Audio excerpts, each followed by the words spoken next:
There is a commonality between what both of you have said. Sadhguru speaks about the fact that we haven't learned the lessons of history and therefore we don't have empathy with what we've been through, which links beautifully, Dr. Frowley, with what you say about the lack of confidence in our intrinsic values and who we are. Now I'm going to get into the terrain of provoking a response because that is what I do for a living, Sadhguru. I have certain problems with the way nationalism is trampled upon by some people.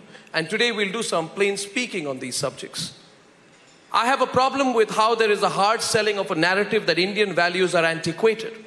And I want to get into and address those issues because they must be addressed, in my view, for a surging India.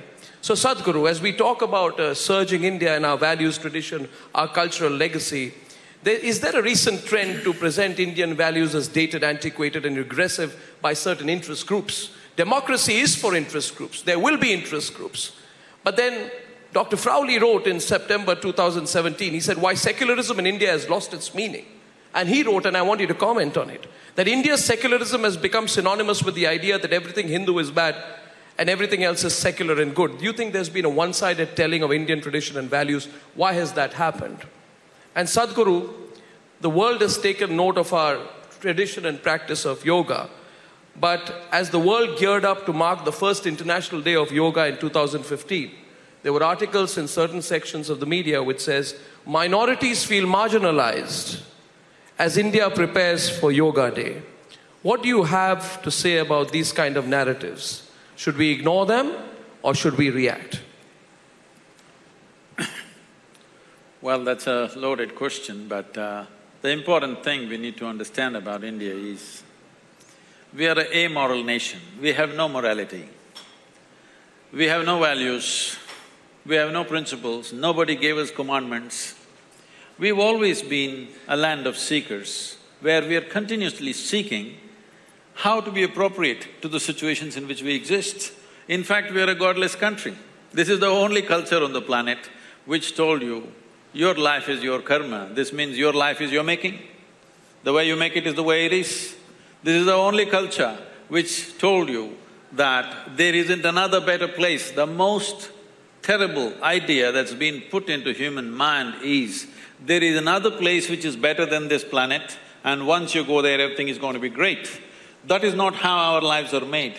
Here, this is a search to enhance our life, how a human being can attain to his ultimate flowering within himself. This is what this culture has always been about.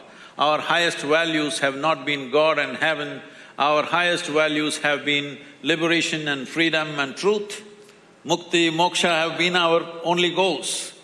If we bring this back, I'm telling you, the nature of this culture is not of the past. People think it needs to be preserved, no.